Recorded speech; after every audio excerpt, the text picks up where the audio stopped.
April 20th session. It's our 23rd Zoom call, so welcome. John Paul Andres here, and I'm Mark Sheridan, and we're really glad people have come back to join us.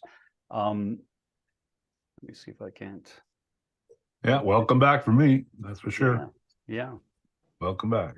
Yeah, and welcome to a lot of new members. We've had a lot of new members join us since our last call.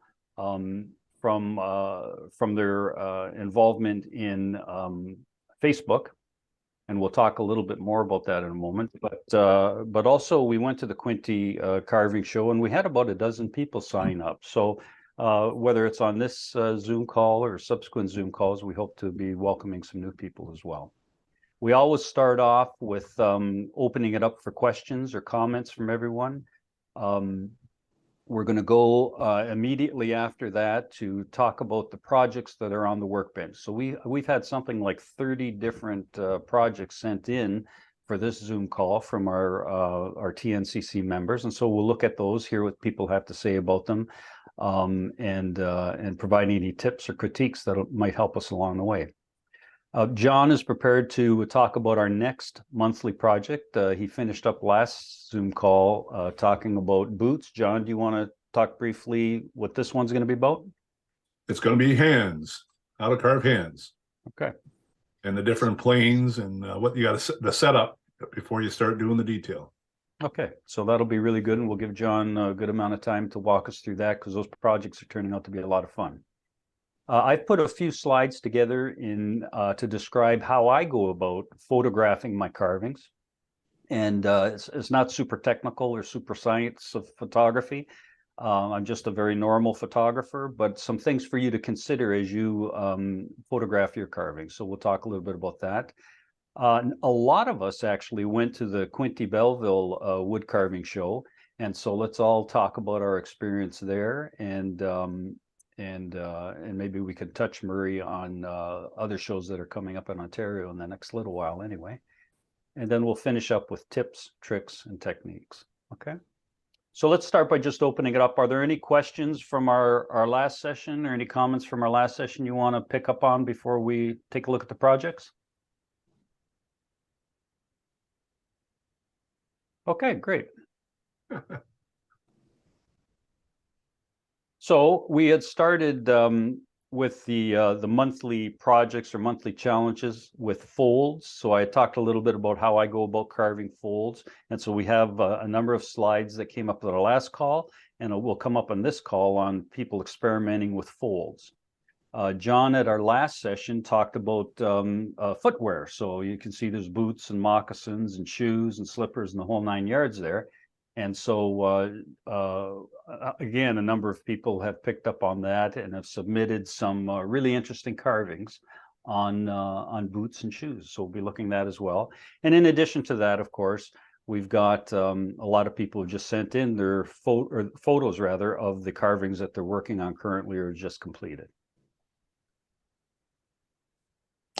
All right, so Sue, why don't you get us kicked off here?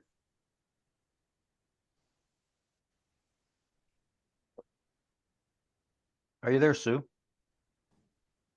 Yep, just had to unmute myself there. Yeah, this is just a little group of carvings that I completed over the last little while, and you know, thinking about maybe photographing them in a slightly different way than I had before. I mean, I usually, like a lot of folks, you know, just set them somewhere where there's a free spot in my workshop and snap a few iPhone pictures and away I go. But this was on a day, one of the first nice days that we had, and it was after a bit of a fresh snowfall. So I decided to take them outside and photograph them out there in my backyard. And I was really happy with the way that they turned out. And I was surprised at the on Instagram, the number of people that commented on the actual photograph as well as the carving. So it, you know, it does make a difference on how they're presented. And I guess a person's first look, you know, when they look at it and they see it and what draws their eye. And so anyway, they're all just little, they're small basswood characters, most of them about 2.5 to 3 inches high at the most, and trying different painting techniques with the sweaters, the fellow on the far right and just over to the left there in the blue sweater. And yeah, so that's about it for those guys. Very nice. Really nice Yeah. carvings. And as you said, the photograph is really nice. I'm going to come back to that when I start talking about photography as well. Sure. I like the mountains in the background. It's my neighbor's roof. I know. Wish I lived in the mountains. It Just does go- look ju- like it though, doesn't it? Just go with mountains. Just go with mountains. I'm going with it. Yep. Thank you. Roger, I'm sorry. Does anybody have any questions for Sue? Okay. Roger, are you on the line tonight? Yes, I am. Can you hear me? I sure can. Yeah, no, I started the creases and folds, and I didn't have a piece of basswood of appropriate size quite handy at the time. So I had a couple of blanks for the Christmas stocking. So I decided to do a Christmas stocking because I wanted to learn how to do the fur trim and make the folds. So Nice. That's what you've got there. Looks really good. Now, Roger, I know you were wrestling with different ways to make the fur. So I think you've done a nice job there with what you've done. So why don't you describe that, and maybe we'll just open it up. Maybe somebody has some tips on how they do a fur collar. Yeah, well, I spoke one of the great advantages, and I'm jumping ahead slightly, of having gone to the carving show, was I was able to speak to several other people about how to make fur. And there was one guy for me. One was to use a small number 11 gouge to sort of carve out a small circle. And another had suggested the using the tip of a burr to do it. And then when I got home, I didn't have my birds because I'd left them at the workshop. So I used a little micro diamond ball on the end of, and I tried that and I liked it. I went over the work I'd done previously, and I like it because it looked realistic, but it also raised the fuzz, I guess, on the wood. So it gave it a little bit more realistic look to it. Turned out nice. Yeah, thank you. Any comments for Roger?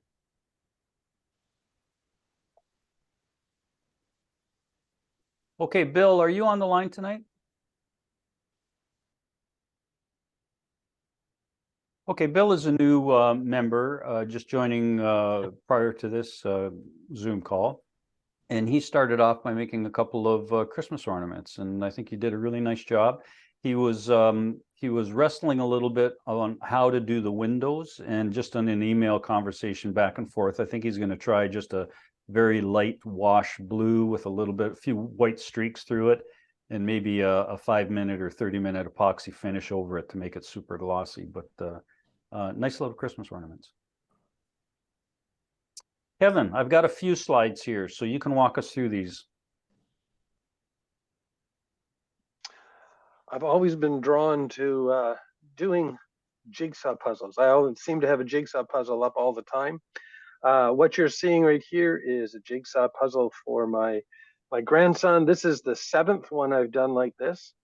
And as you can see, he's not quite into airplanes yet. I just decided he will be. But the process that I go through with this is I actually buy the wood. It's already, the edges are already finished and everything. I use my scroll saw. I cut out the main frame all the way around, and then I glue on the back of the frame a piece of hardboard to be the back. Then that allows me to do the scroll sawing just to cut out each of the individual pieces. And then because it's about 3/4 of an inch thick, the actual wood, then I actually sit and carve out all the different features. In this one, you can see it's the 2 airplanes and the 2 clouds. Everything else is basically flat in this one here. You have another picture there then? Yeah, so just a little bit of a close-up of them. One thing that I've been really pleased with is when I've been listening and saying about using the wood burner to wood burn the lines before painting, because I'd never done that before. Very, very effective. Now I'm using it in all sorts of different places that I would never have thought of before. But this is just a close up of the two of those. And yeah, just on an angle here so you can actually see how it all comes together. One thing I do too is not on the back, but on the, what do you say, the inside bottom of the puzzle, I actually trace out all the shape of all the pieces, so that way, as my grandson starts to do it, if he doesn't quite remember all the pieces, he can look for the shape and just put the shape into it. But this is a lot of fun. Like I said, this is the 7th in a series. I've done one on North American animals, like beavers and deer and bears, one on African animals. I've done one on pandas, one on trucks, and one on sports equipment. So this is the 7th. I've got one more grandchild coming in June. So who knows what she's going to be interested in. But anyway, this is my puzzle. Not your typical caricature, but I thought I'd just share it with you. I think it looks terrific. Just terrific. That's really good. Any questions for Kevin?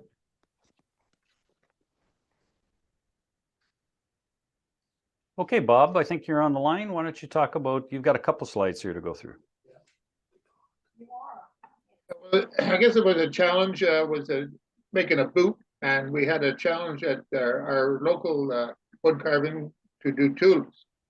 So I did the boot, and I just painted them up, and turned out pretty good. The first time I'd crack at doing a boot, but Very good. How big is that, Bob? it's about 6 inches high. Oh, okay. Very nice. And this was I had never done a female caricature before, and so I just made an attempt at it, and it turned out pretty good. Good. I enjoyed it. I'm trying to talk to see. My apologies. This is Bill. Can you hear me? And this, I think this is the final slide, Bob. Yes, yeah. I did this one out of Butternut? butternut, yes. And it was quite wormy, but anyway, it turned out not too bad. But I put a finish on it, beaten wax, but it darkened the boot up quite a bit, so I didn't know whether I should have done it or not. Okay. Yeah, I guess you kind of have to experiment, don't you? Because it would probably have a different effect on every type of wood. But this looks really nice because it looks like kind of a worn work boot, you know? Yeah, right. Yeah. Really nice. Any comments or questions for Bob?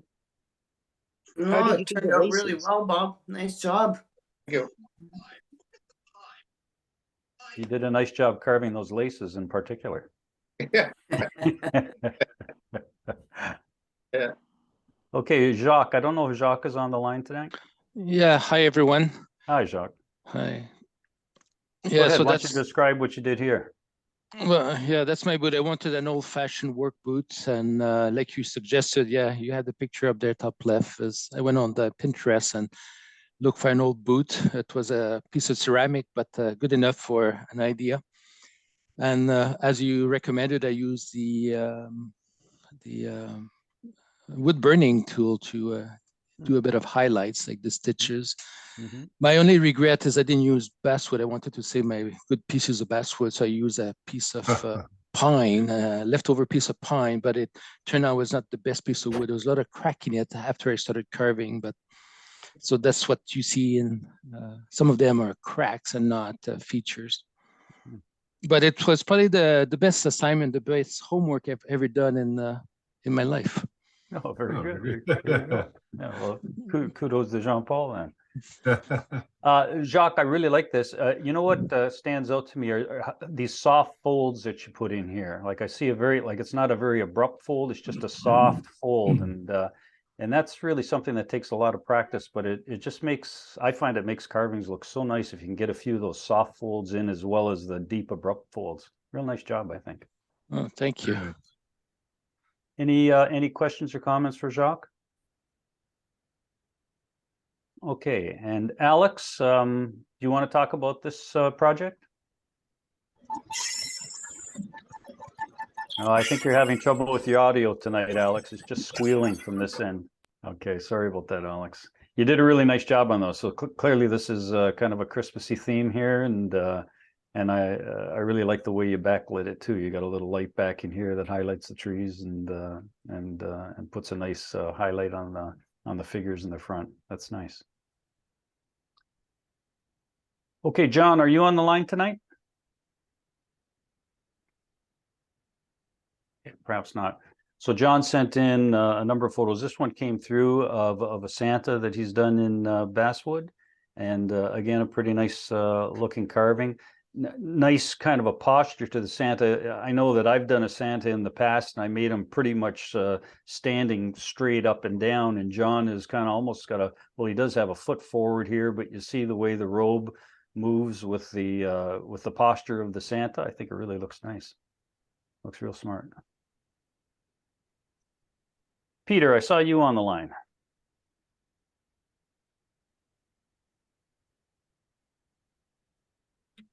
Yes, hello. Yep. Can you hear me? Sure Yep. can. Yeah, I wanted to do more of them, but I ended up concentrating on this one, and I experimented with the wood burning, and I decided not to do that. And I was happy with the creases just the way they were. So I have one little bit of wood burning on the heel, and the rest of it is done with my knife. And I found I used my chip carving knife for some of these because the chip carving knife is really good at doing nice, deep, getting to the bottom of the lines. And yeah, I had a lot of fun doing this one. And I hope to do finally get to do a caricature, and I want to do somebody that's got big boots and big hands. So I'm excited about learning about hands now. Yeah, that's good. You just build your character piece by piece, right? Frankenstein. Yeah. Okay, any questions or comments for Peter here? Peter, I think you make a good point. Sometimes, you know, the wood burning is really helpful to pick up more of an accent or more of a depth of a crease or where one seam meets another seam. But sometimes you don't need it at all, and you really just got to judge it by how clean the cut is that you've made.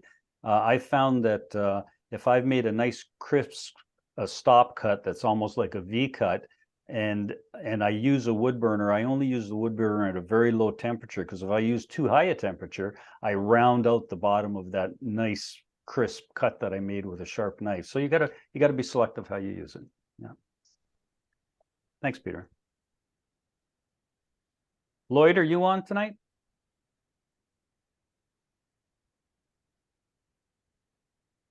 Okay, Lloyd is very experienced carver in relief carving, and he's taking a lot of the stuff that we're talking about here and applying it to his relief carvings as well. And so this is something he's made for his granddaughter, fighting off the dragons in her life. And I think he's done a really nice job of that. But he also wanted to point out that that he's taking some of the things he's learning here, like the folds he would not normally have done in the fingers of the dragon, as an example. The folds and clothing lines that he did here on his daughter's posture, he wouldn't have used, you know, prior to hearing us talking about it. So I think Lloyd's done a really nice job on this. Wayne, I know you're on the line, and there's a few slides here from you.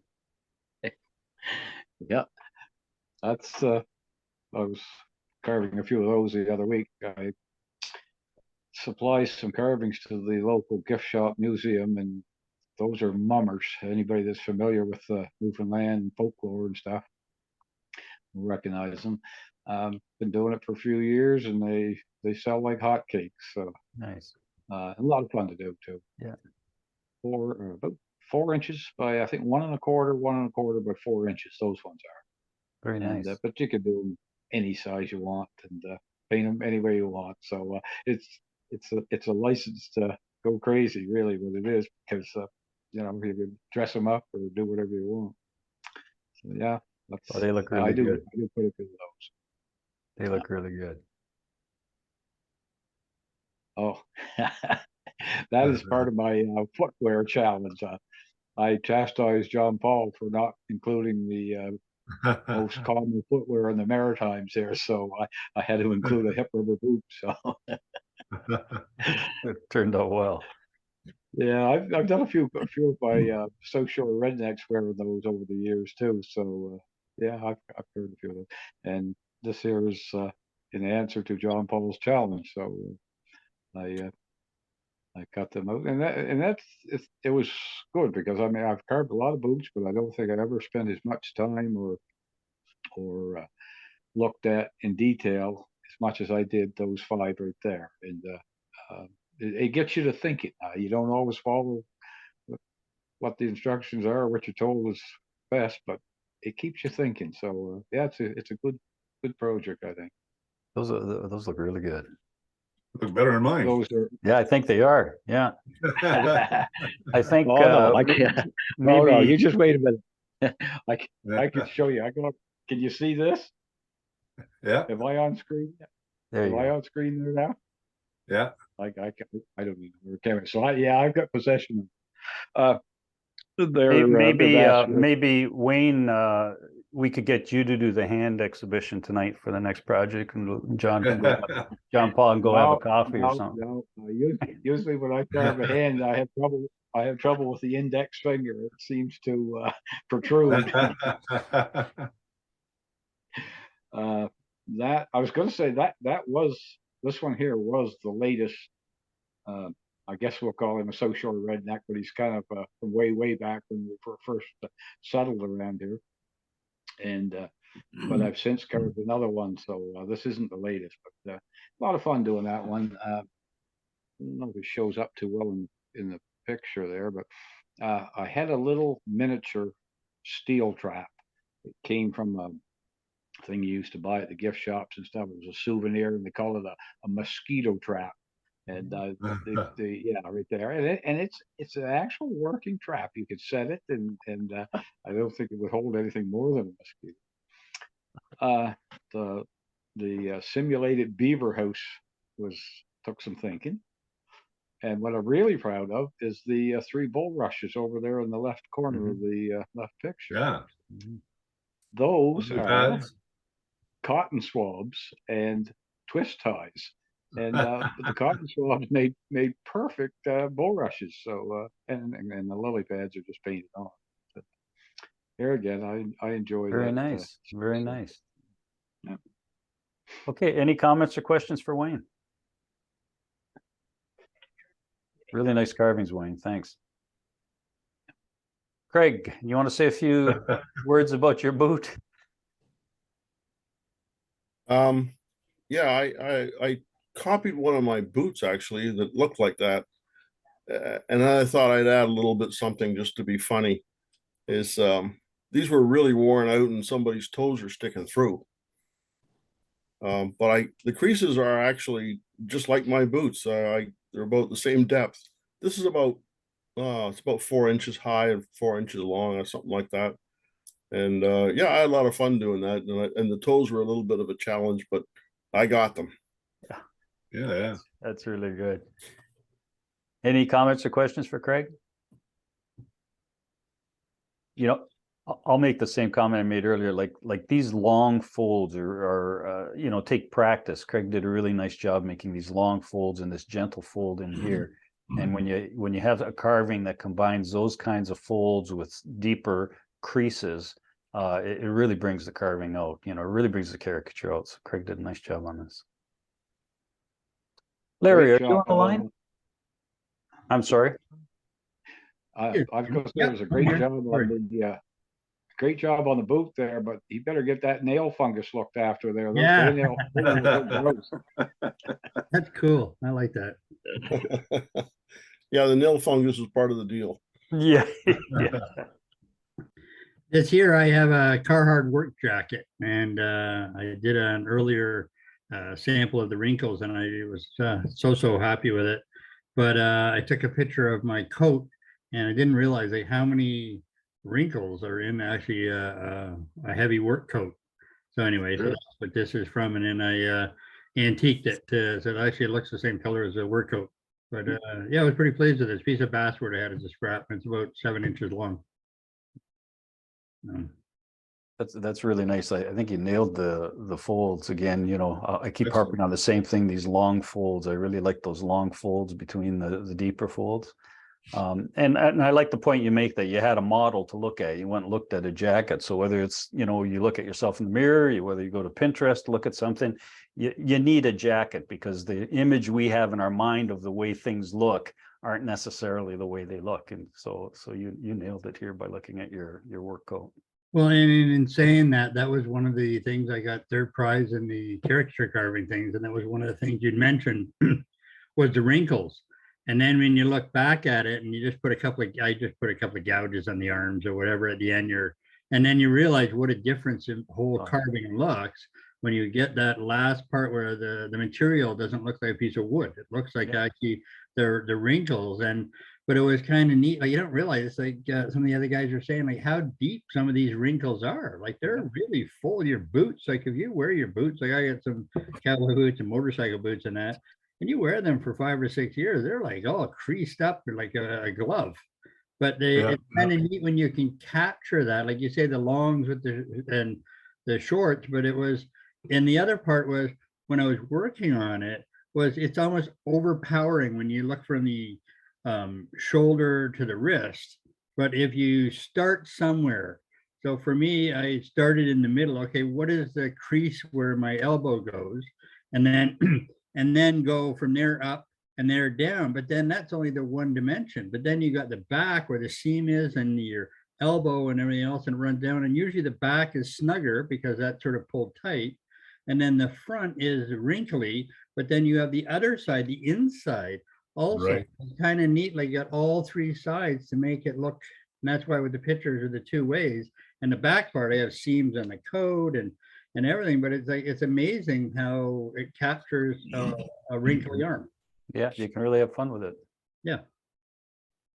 And here I did the challenge to John Paul. Thank you, sir. That was a good challenge. I did wood burning, and I had some fun with the creases and the different types. And as I'm keep mentioning, I'm doing lady carvings, and they're much harder than men carvings, but I'm doing caricature lady carvings and so on and so forth. So that's why I have some lady's boot in there, and yeah, trying some different things. But it's getting the folds where when you put a boot on, and it's the same idea. Just look at when you go up on your toe and when you're straight and so on and so forth. And a lot of people, after their shoes have been worn for a while, it goes either one way or the other way too. And it's that's all that capturing that realism, eh? Yeah, That's right. you did a real nice job. Questions nice. questions or comments for Larry? Lee, I think you're on tonight. Yeah, I'm here. Hi.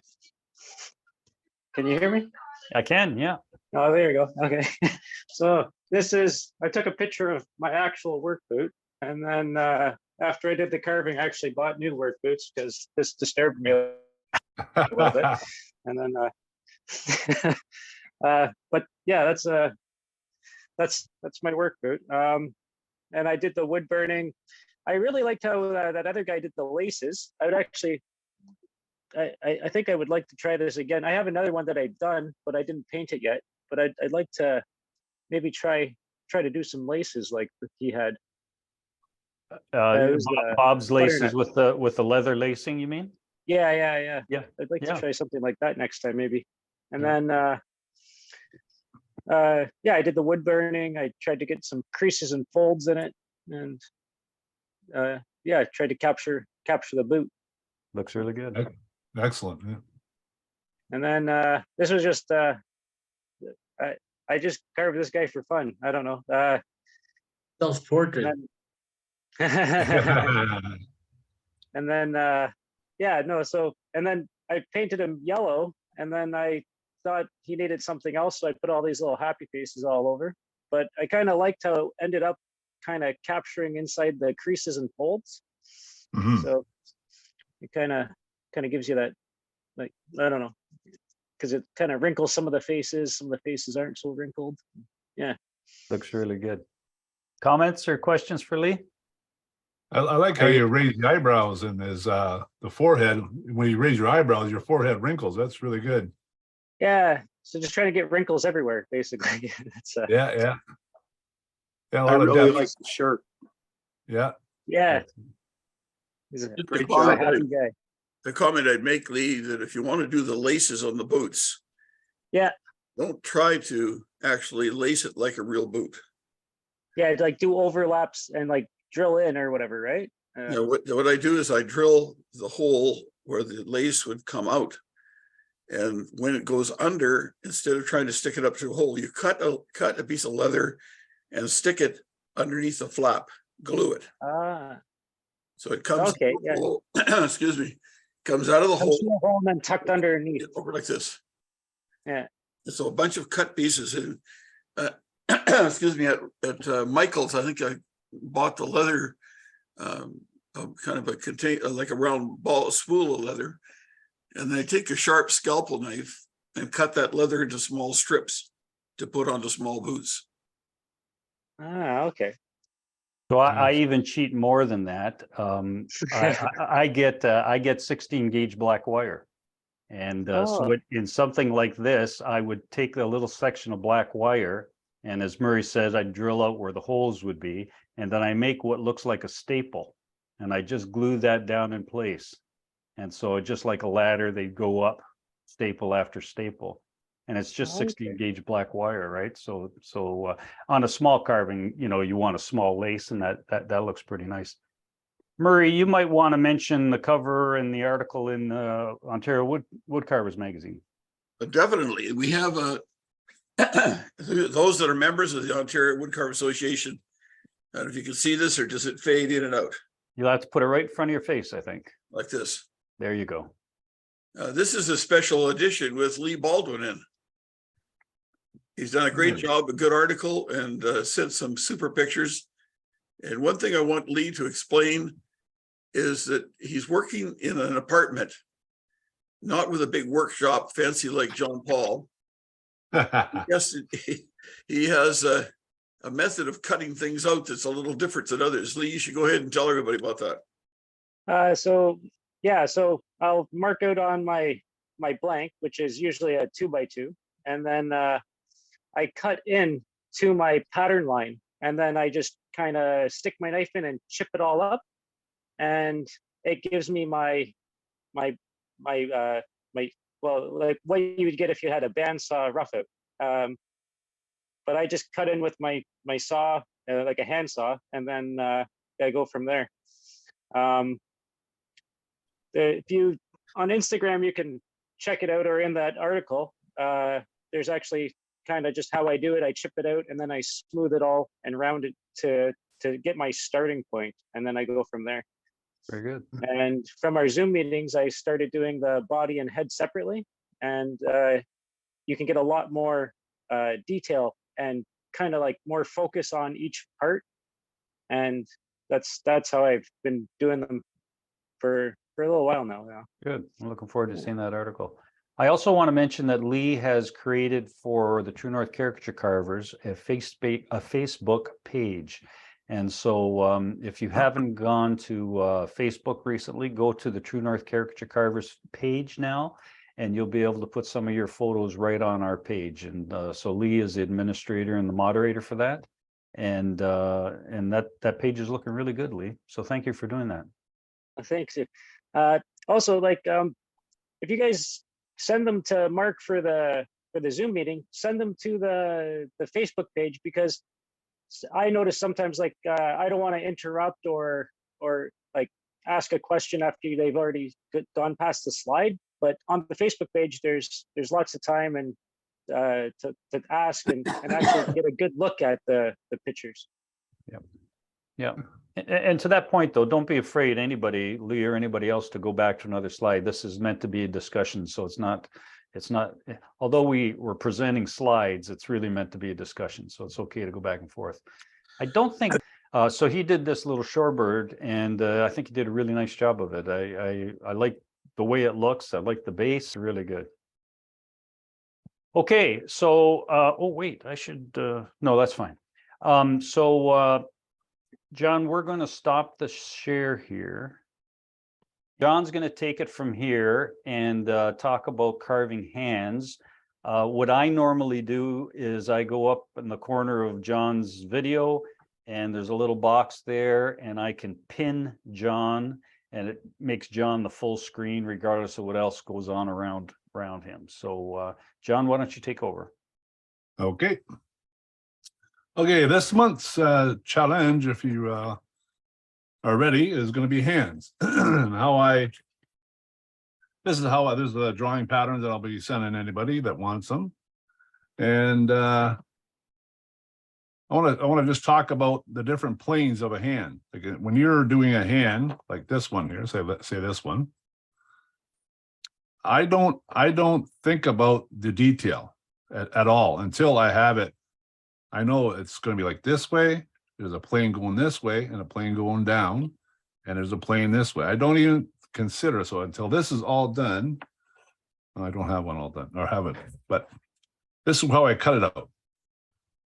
But then I want to do that plane first, that plane, then that plane, and then the wrist before I even consider doing the detail on the fingers. So what you got to do is you got to say this one here. I did this plane first. I knew I wanted the hand open like this, just like this. It's like if I was holding a rifle or a fishing rod or something. I held my hand like that, and I knew that this was here, this plane. I wanted this plane carved. Then I wanted this plane carved. Then the next knuckle.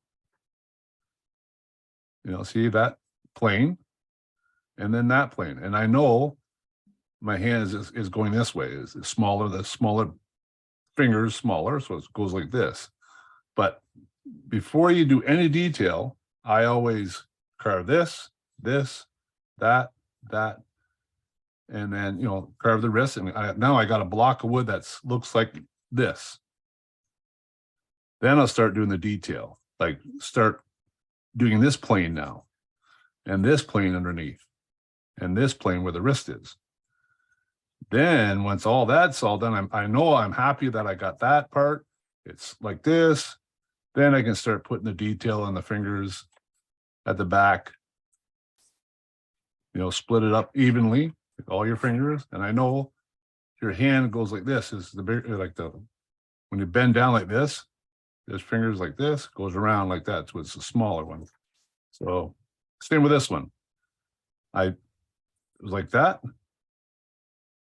Well, I carved that plane first, and I carved that plane, then I carved that plane, and that plane, and that's down here. But I didn't touch the detail until I knew I was happy with all this, and it looked like this. It looked like this. Okay, I know now I can start doing some detail. This plane under here, this plane under here, on the wrist. And I got a big one. Where's the big one? Oh, yeah, right here. This is my hand. So when I took my hand, where is it? Here. Then here, then here, then the smaller part of the wrist. So that's what that turned out to be. So this is, squeezing his hand.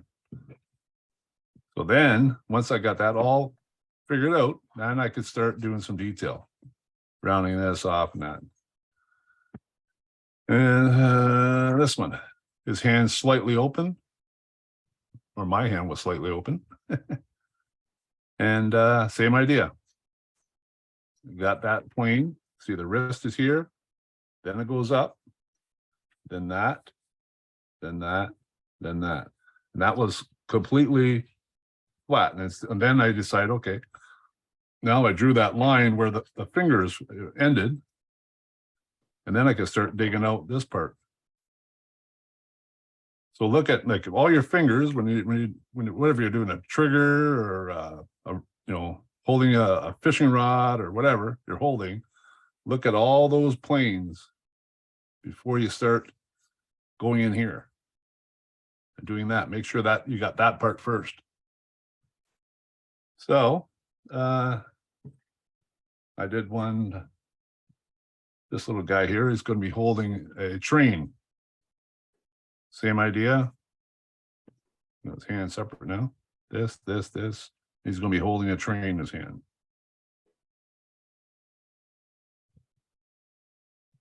And so let's carve one.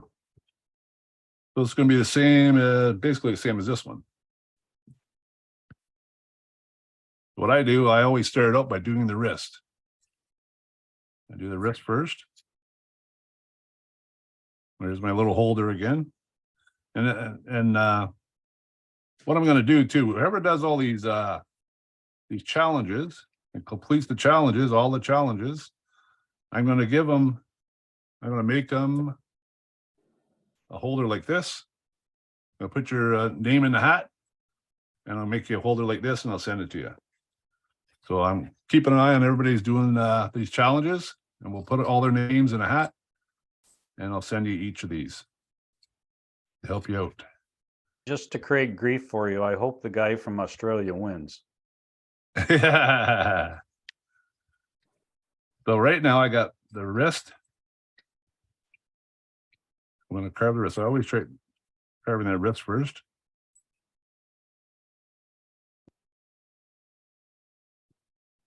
That's that, like that. And now I'm going to carve the knuckles.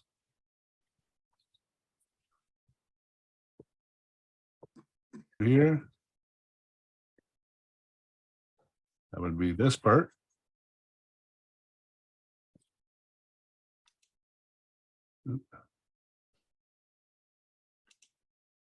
And I get rid of all the saw marks.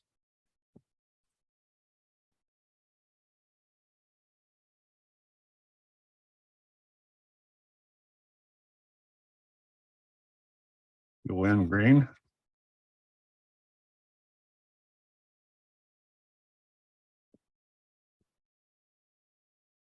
Now these handles are good for if I didn't have that handle, I'll be holding it like this, right, in my hand. So I always put a handle on it.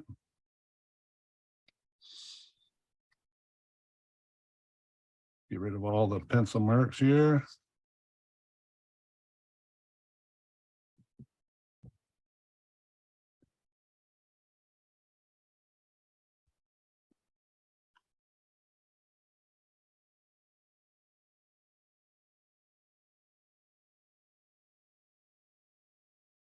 I just wanted to say, John Paul, that Yep. in your last video, you were talking about the holder there. And I Yep. made 3 of them out of furniture, the hold the furniture leg in. Oh, yeah, And, yeah. on a 1-inch dowel, and they've been, they worked absolutely amazing. So anyway, thanks for the pointer. It really worked great when you have a little piece of wood you got to carve. Yeah, or paint, eh? If you got to paint Yeah. something. Yeah, that's right, with the painting too, yes. Yeah. Okay, so I got the shape of my hand. I got that, the outside shape, basically. Little time restraint here, so I'm gonna hurry it up a bit. So now I know my thumb is over here. So I'm gonna cut that. I drew it out a bit here. I draw that out.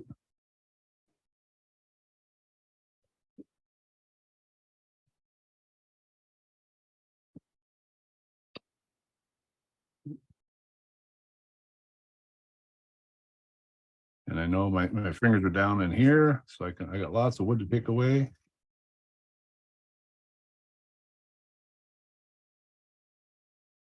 Not a very good piece of wood here.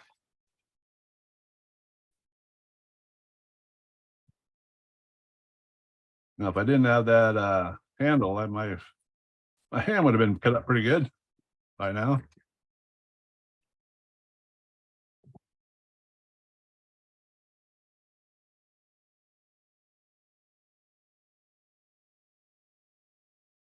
So goes like that.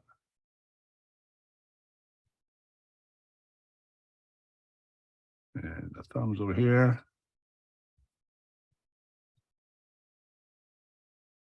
But you get the basic idea of what I want to do. I want to overall get the shape of my hand and then go from there. It's not a very good piece of wood here. But anyway, we'll persevere.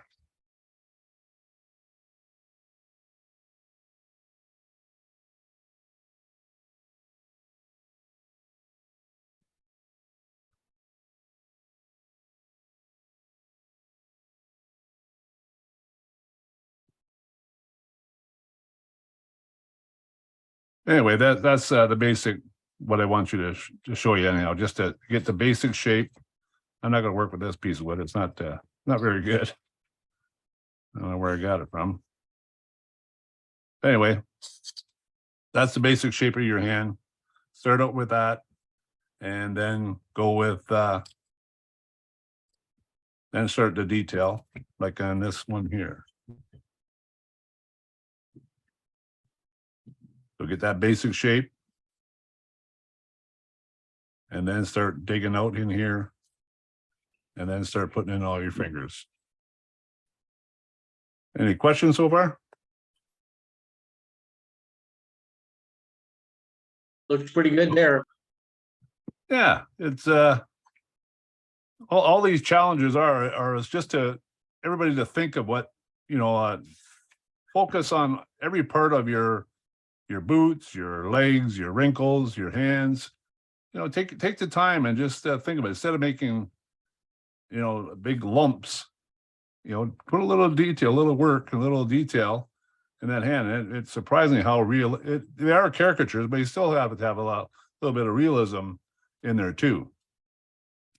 So, Yeah, I think that's an important point you just made, John. Like, you know, this notion that you're taking care of the planes first. It doesn't have to be every single plane. You know, if you end up only with 3 planes, the main planes, you're ahead of the game. Like the caricature carving doesn't have to be perfect in terms of you know, the anatomy of the hand. But if you start off with those planes rather than just going into the fingers first, you're going to have a hand that looks like a hand. yeah, exactly. And then if you go too early, then you end up with your fingers are too small or too skinny. And you go, oh, geez, you know, I should have just waited a couple more minutes. But that's basically what I'm this month's challenge is, to do some hand, and then you got them. Like if you know, you got them on hand. All your hands are on hand. And if you happen to have a do a carving that has a hand like this, or he's pointing a finger at somebody, you know, you got that reference. Right? It's reference material. And you go back and say, oh yeah, this is how I did it. And you know, even this one, you know, he's holding like that. Holding, he can have his hole there, and he's holding a hockey stick or whatever. Well, that's my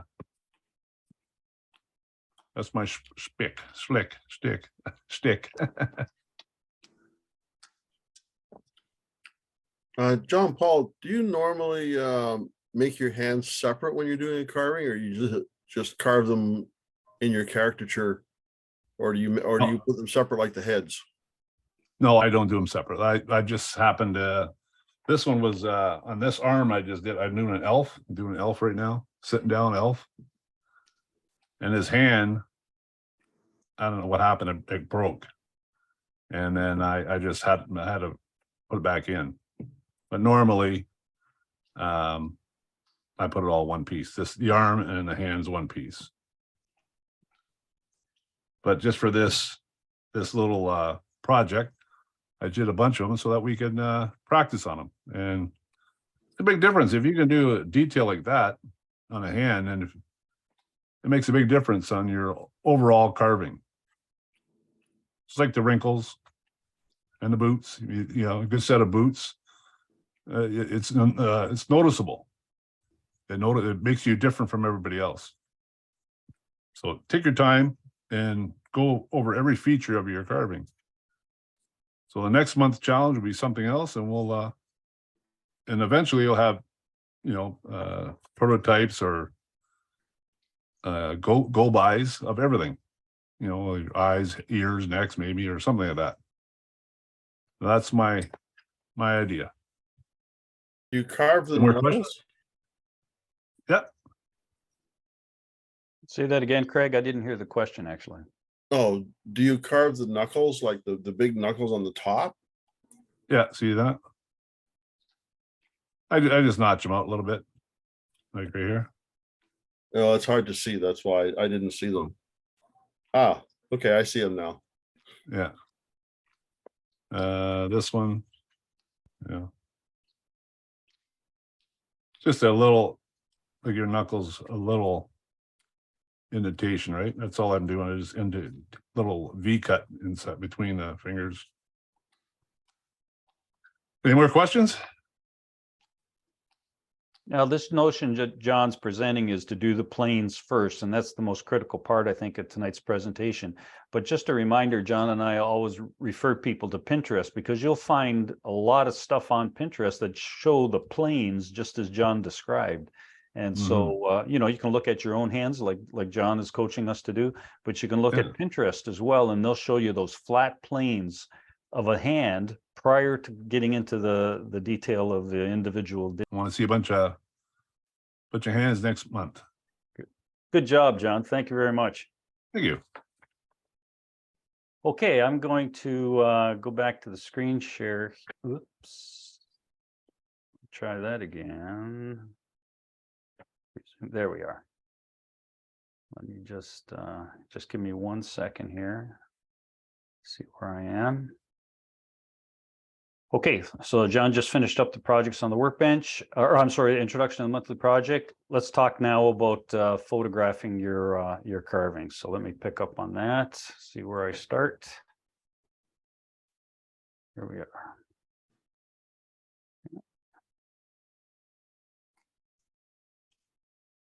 Everyone should see that. It says photographing your carving.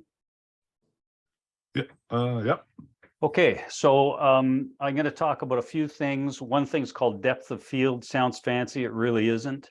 I'm going to talk about thinking about the background to your carving, the busyness of the background, picking the right color for the background, maybe even picking a theme for the background. And then I'll touch a little bit on lighting and editing. I'm going to start off by telling you a little story that I told a few of you at the carving show when we met at Quinty Belleville last week. I worked with a fella that every time I went to his office, he had a young family, and there was this beautiful picture of him up with his smiling children around this huge pumpkin, standing behind this huge pumpkin. And in the background, sort of out of focus, you could see a pumpkin patch, a garden with a bunch of pumpkins. And I remember saying to him one day, you know a lot about growing pumpkins. And he said to me, actually, I don't know much about growing pumpkins, but I know a lot about photography. And so it's the same notion here. Not that we're trying to misrepresent our carvings, but we can actually make our carvings look a lot better if we give it a little bit of thought as to how we're going about photographing things. So let's go through that.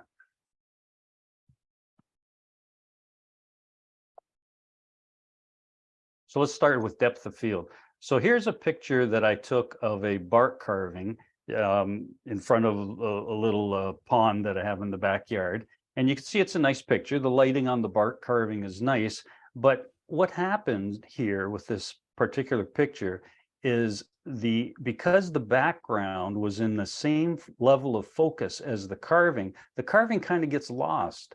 You know, as you look at the outline of the carving, it sort of gets lost in the background because it's the same focus, it's the same crispness. And so your eyes kind of compete. Am I looking at these rocks? Am I looking at this rock garden, or am I looking at the carving? So the next picture I took of a different carving gives you the opposite effect. So now you really see the carving. And the only reason is that the background is a little bit blurry. It's a little bit out of focus. So again, you know, it's that, which is an okay photograph, versus that, which is a pretty good photograph, because now the carving seems to really come out at you. The background is a little bit blurred. And then, you know, photographers call that something called bokeh. And it just really represents what's out of focus in the background to make the thing that you want to take the portrait of or the picture of really pop out at you. So let's talk a little bit about how they do that. And I pulled some of these graphics off of Pinterest, and I'm trying to identify the individual that put it up to give them credit for it. But what it means is this: when your camera, whether it's your iPhone or whether you have a digital camera, it has an aperture on it, much like the iris of your eye. And so you can imagine if the aperture is wide open, it's letting a lot of light into your camera. If it's really at a pinpoint, it's only letting a little tiny bit into your camera. And it's interesting that when the aperture on your camera is really wide, and it's usually, this is called an f-stop, it's usually a low value like 1.4 or 2.8 or something like that.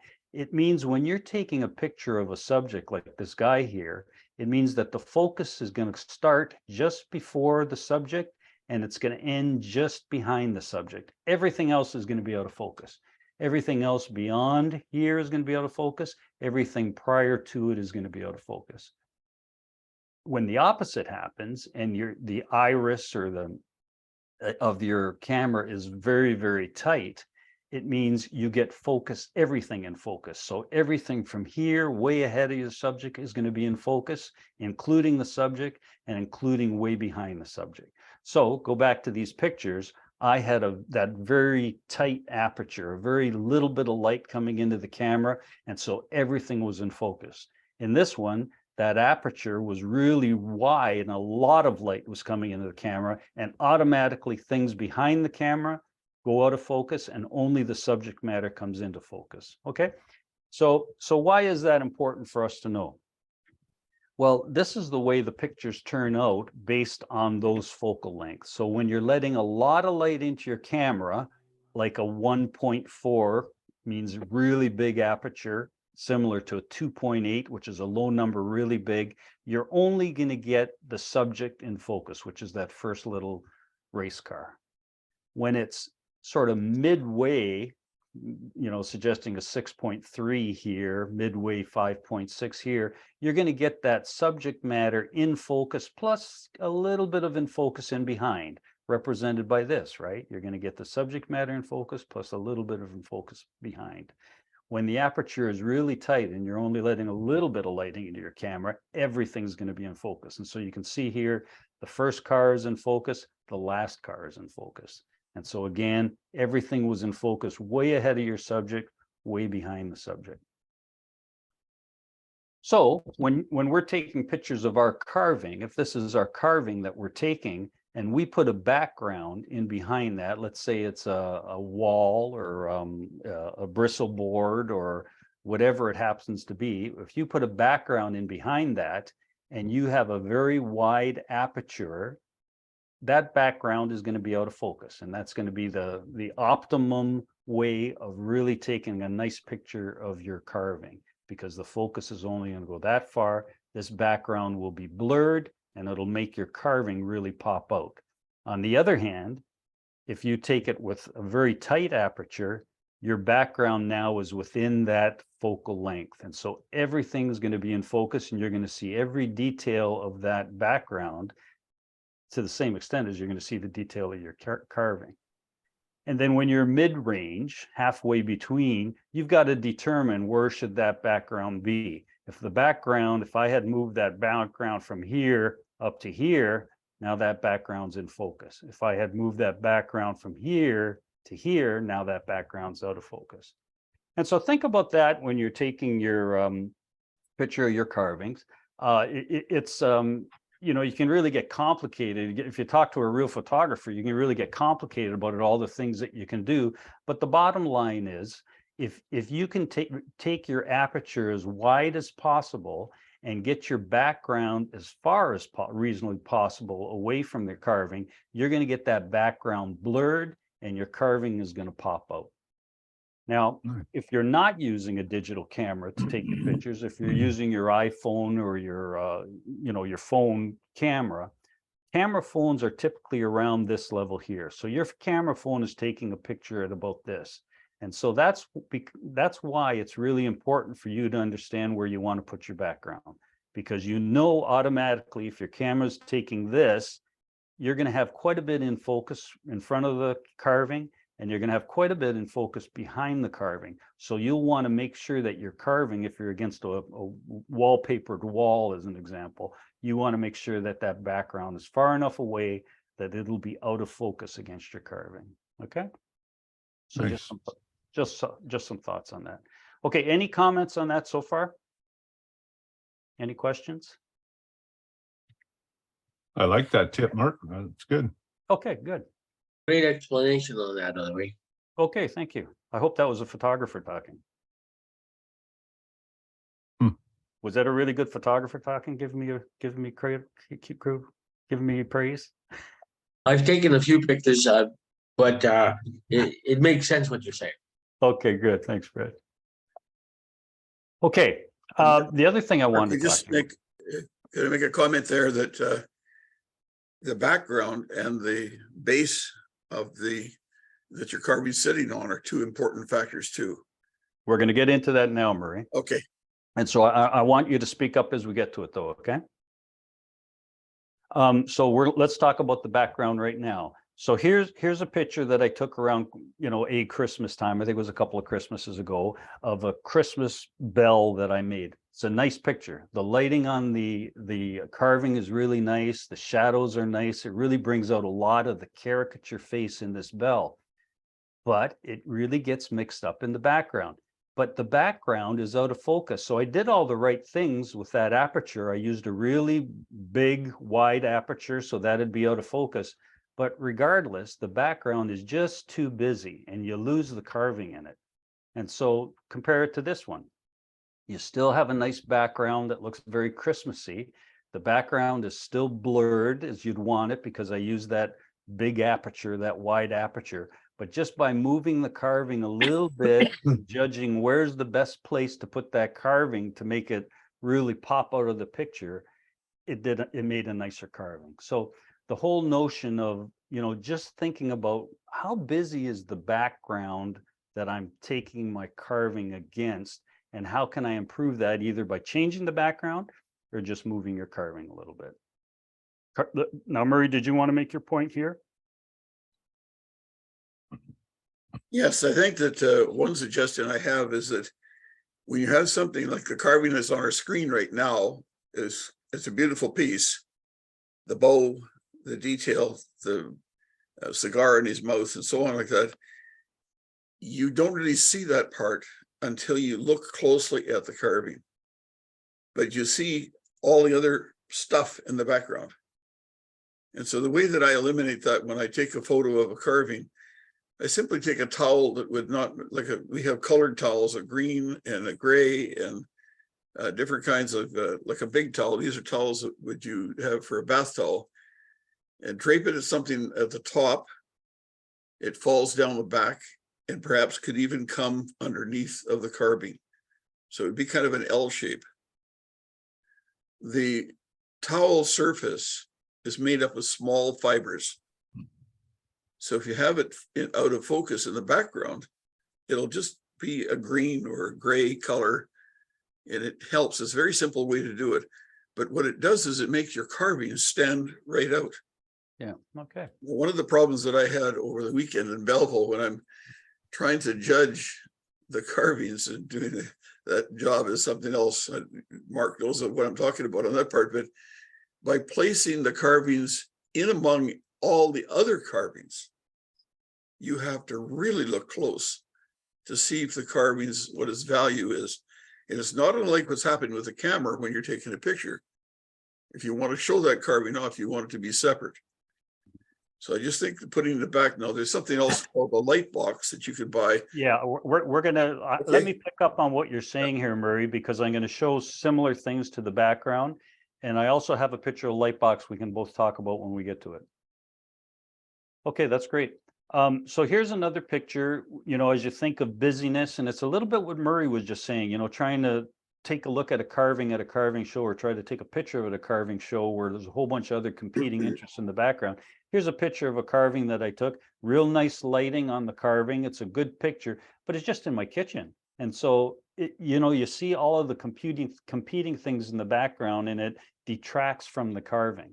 And so here's the same carving. Now the lighting is darker, so it has a little bit of a different effect, but it's exactly what Murray just described. So this was a kind of a black cloth that I had in behind. It went in behind the carving. It went underneath the base of the carving as well. And it really improved the carving. You can choose any color you want, but it takes that busyness away and really makes a background that has you really focus on the carving itself. The other thing to think about is the background color. And so, you know, you can put any color in behind. Murray suggested he had some really nice colored cloth material, and you can put any color in behind it, but the color actually has an effect on how your carving comes across. So here's another, like, this is a good picture of this carving. You can see all the detail. You can see all of the boundaries of the carving where the carving stops and the background ends. And it's a nice picture. But just by changing the color, it becomes, I think, a really good picture. And so here again, just taking some black, almost, it's not velvet, I don't know what you'd call it, but it's kind of got that crushed look to it. And you can see there's a little base, that's a little pedestal it's sitting on, and this black cloth is just draped below it or behind it rather, and below the carving itself. But you can see the difference between the two pictures. Nice picture. I think it's a nice picture. And I think this one's a really nice picture. And so again, just something to think about as you take a look at your carvings and take photographs of it. Put a little bit of time into saying, you know, what would really make this particular carving, the colors associated with it, really pop in terms of the background. The other thing that I've thought about often is the background theme. So, you know, aside from the busyness that we talked about, aside from the color that we talked about, what's the theme of the background? Well, here's a little elf that I did for my grandchildren and my daughter and her husband. And this is just a bristle board in behind that. And because it's out of focus, I use that wide aperture and I'm getting that out of focus fuzzy look. It's a nice picture. You know, if you wanted to take a picture of the carving and really see the detail, this is a nice picture. But then you do something like this. And we just had our Christmas tree up at the time. And so this picture was taken in front of the Christmas tree. The Christmas tree was probably 6 feet behind this particular carving. And just off to the left, well, if you can imagine me taking the picture, it'd be my left shoulder here. It was just a lamp on an end table over here. And that's the only light that was shining on the carving. But to me, although this carving is really good if it's being judged for an event because you see all the detail, this is a much nicer photograph of that carving because of the theme in behind. To me, it just makes the carving pop and mean something. And so think about that too. You know, what are you doing with your carving? Where should your carving be set, and go with that. Now, Sue showed us this photo earlier, and I think this is one of the better photos I've seen of carving. So in my opinion, well, Sue clearly did a great job of carving all of these little guys, but she did a great job of posing it. So you can see that it was a fresh snow. You know, there's not a bunch of footprints here or handprints. I'm going to suggest that this was probably the railing of her deck. She can clear that up in a minute. So it's nice fresh snow these guys are in. The guys should be in snow. They're all wearing hats. They're all wearing sweaters. She didn't line them up in a row. She's got a nice curve there so that they're all kind of looking in as a group of people would stand. And then in the back, as John suggested earlier, you could see the mountains, but everything's out of focus, right? And so again, she's got that wide aperture, or she's used her iPhone and it's automatically just given her that because of the distance between the background and the carving. But this to me it's a perfect photo. So Sue, do you want to spend a couple minutes just saying how you took this photo? It was actually taken with an iPhone, and it's you know, it's just an iPhone 13 mini, I think is what they call it. And and as you said, I mean, in the first, because this was one of quite a few, I had taken quite a few of these guys and then picked the one I liked the best. But something, a little tip that I tried and I stumbled across it totally by accident online is if you are using an iPhone and it's one of the ones that has a portrait mode, if you put it in portrait mode, even though it's telling you to move further back, you don't need to. I always kind of took that for granted, like, oh, I can't take the picture. But then I started taking a few of them of some carvings, and it also blurs the background quite nicely. And it's the equivalent of about a 1.6 f-stop 1.6 when you do that, and that's what these guys are taken at. So That's great. Yeah, so that tip.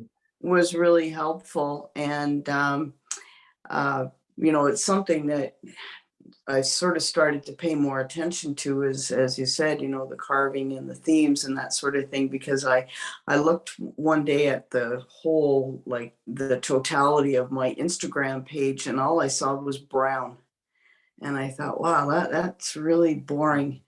And so anyway, I thought that's what I'm going to do, is try to, you know, maybe put some more color into it and to make them more interesting. And I started off with a bunch of pumpkins. I had seen this gnarly old tree with all the roots and everything when I was taking the dog for a walk.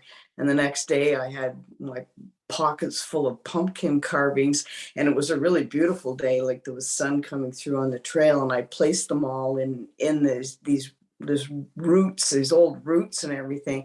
And it really came out nicely. I was happy with that because there was a bit of a theme behind it. And it turned out pretty good. Yeah, this one came out great. A couple things I want to emphasize that Sue said. So on at least the iPhone, if you go to portrait rather than phone, it digitally does that blurring for you. So you can see how beautiful that looks. The other thing that Sue said that's important is take more than one photo. You know, we're not professional photographers. So if we take 5 and we really like one of them, we've done well. And so take a few shots, move them around, change the lighting a little bit, and get the best shot that you can get of your carvings. And the other thing too that I've been doing a bit more of lately is paying a bit more attention to editing them. Without editing them to death. Oh yeah, I see you have it up here. Okay. I won't steal your thunder there. No, there's not a lot of thunder here, but yeah. but you're absolutely right. Like there's so many editing programs within our phones as well as apps that we can download, and so we're going to talk about that in a minute too. Great. So thank you, Sue. So here's a picture of just a work table that I use to do a lot of my carving, and there's just 2 fluorescent tubes at the top. You can see here, as Murray was suggesting, you can just put something and fold it underneath. This is just a piece of black bristles.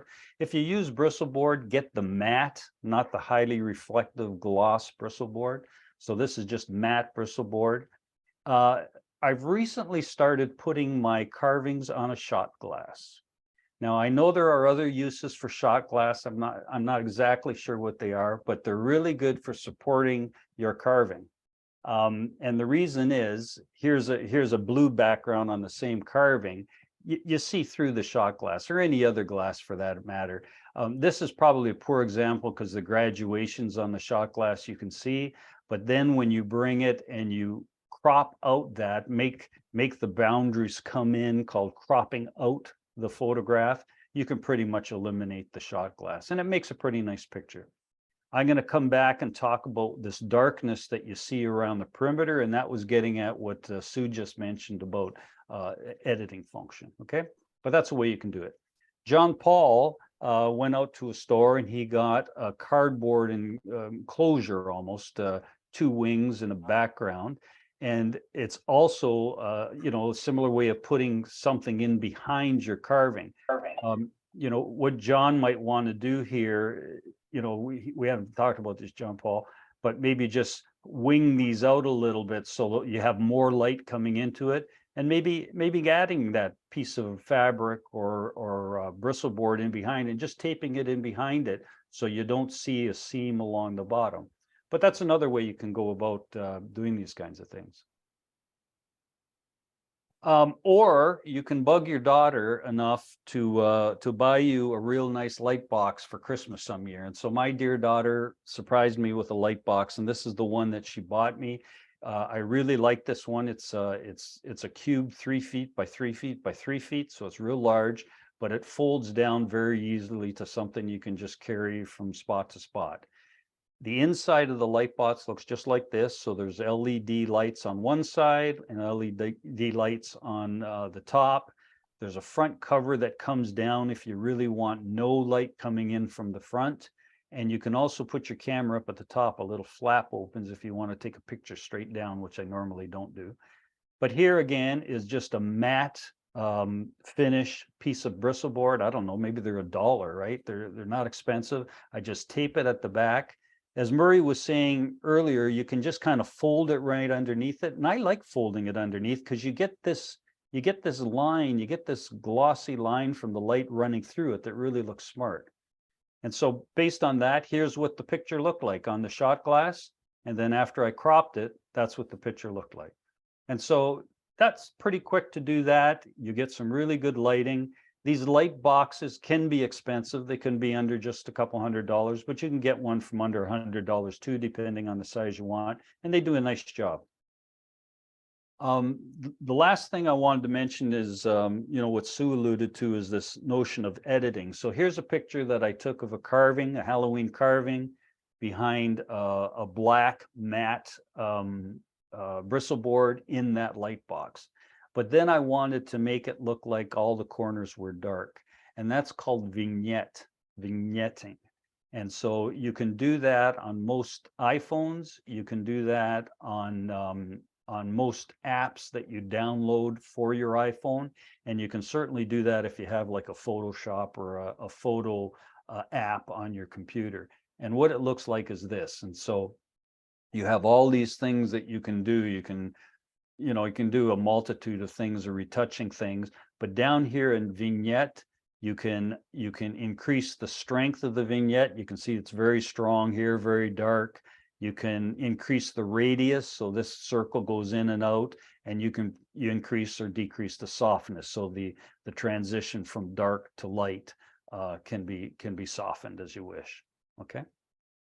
Okay, so listen, I know I went really quick, and I'm trying to keep enough time to talk about the Belleville show as well, but think about these kinds of things. So depth of field sounds really, really complicated. It isn't. Just get your background far away from your carving when you take the picture and take a look and see what it looks like. Look at your background in terms of, is it too busy? Is the color right? Can I introduce a theme that goes along with the carving? And then look at lighting and editing. Lighting can be really complicated, or you can just use, like I did with a lamp in the living room, and just check how did it turn out and take a few of those pictures and then take it and edit it. Look at it. How do I crop that to make it really pop out?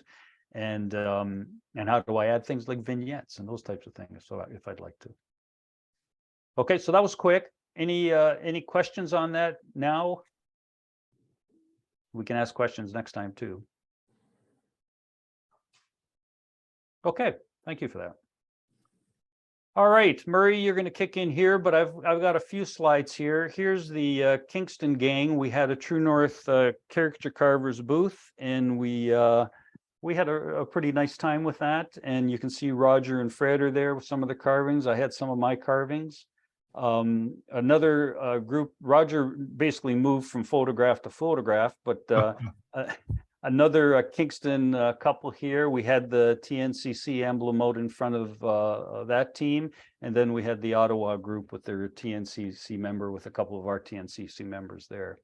So I'm just going to open it up to those that were at the show. I will mention, though, that there's a significant difference between the Kingston group here. It looks like we're almost between visiting wakes or something, and the Ottawa group, who look like somebody spiced their brownies or something. So there's something going on. The Ottawa group's having a lot more fun. Okay, so I'm just going to open up to the rest of you here that were at the show if you want to say a few words about the Quinte show. I just go back to one of the comments I think Sue made. And also you referred to that, there was not a lot of carvings in some areas. Now, to help the newer carvers, one of the things that happens when carvings are brought and registered, your name's in there, and then somebody takes it and places it on the table. Decisions are made by a certain group of people as to where those carvings should go. Even though you might have said novice, they might put you in the intermediate. And also some cases, many people put in the novice category because they feel that they're not good enough to compete to the higher group. And kind of in the Belleville's Quinte carving show, what happened is a lot of people were in the novice group that might have been put up into the other group. But it was personal preference first, and then judge's decision second. And one of the things that I noticed compared to the Quinte show last time, 4 years ago, is that there was not a tremendous amount of carvings. Like there was many more carvings last time. And I think that happened also at some of the other shows in recent times. And if Mike Sullivan can hear me, I think you should probably tell us a story of what's happened in Florida. It kind of gives us a little bit of a background to what might be taking place in Canada too. Are you there, Mike? Maybe before we get to that, Murray, we'll just stay on the Quinte show and then kind of finish up with Mike's reflection on what's going on in Florida. Well, But the main reason I'm saying that is because of his the number of carvings that were put in compared to your.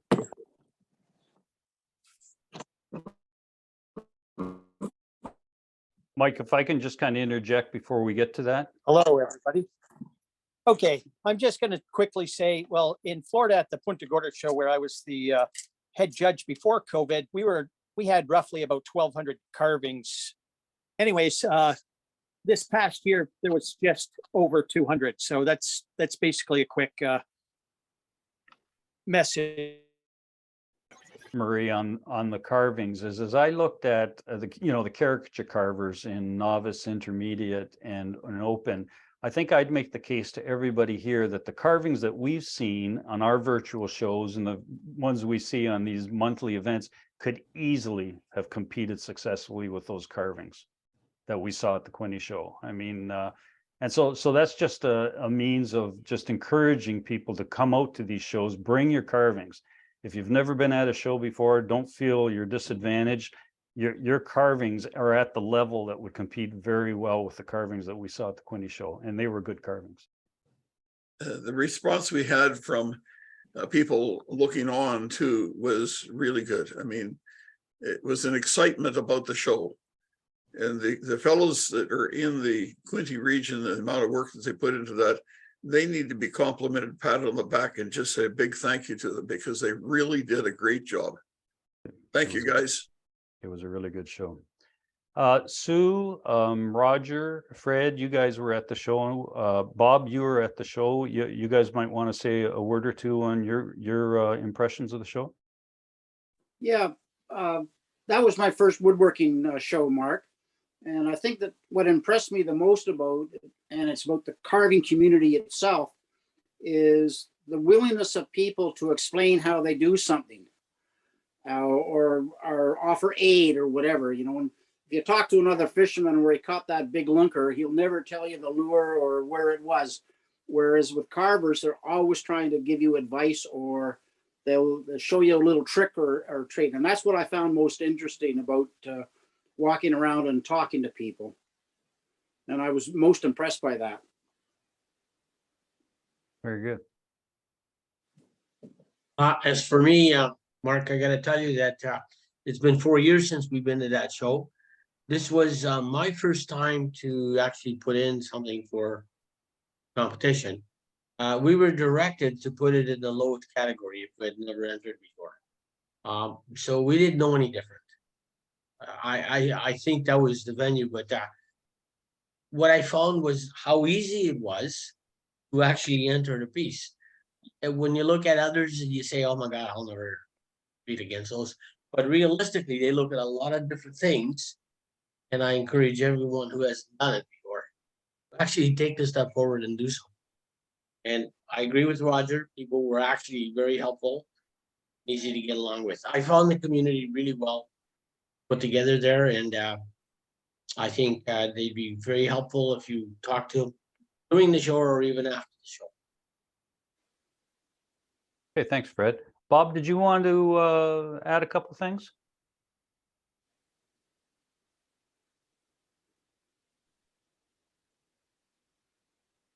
Yeah, there I'm up now. Yes, I talk to a lot of people and they give me advice, and I guess I should have put in something. I could see where I could have done, but I didn't do it because I wasn't sure. But anyway, next time. Okay, Sue, did you want to add to that? I think the only thing I would say, and I think Murray alluded to it as well, is that a lot of times when you enter a piece, the people that are taking it in, it can give you some pointers on things perhaps that you hadn't thought about. The piece that I put in was, it was like I would have put it under animals, and but it was a stylized lion head. And what the gentleman said to me that took it in was, he said, you don't really want to put it in the animal category because you're going to be competing with like realistic animals, and you know that's not really a fair comparison. It is more stylized, and you know they kind of bring things to your attention because like some people had said, I thought I put something in. It's something I'd had sitting on my workbench for a very long time that wasn't finished, and I put my foot on the gas and got it finished and was able to finish it and put it in. And but you know it was very helpful. They were extremely helpful at the registration desks and well organized, and I thought they did a great job. Yeah, I thought it was a great show too. Thanks everybody for your comments. So, you know, the message that I would like to make sure that's being conveyed is that you guys, every one of your carvings could easily have entered in any of those categories at the show and done very well. So, you know, I'd really encourage you to take a look at the shows coming up and be prepared to enter something. So given that, Murray, why don't you say just a couple of words about what are the shows coming up?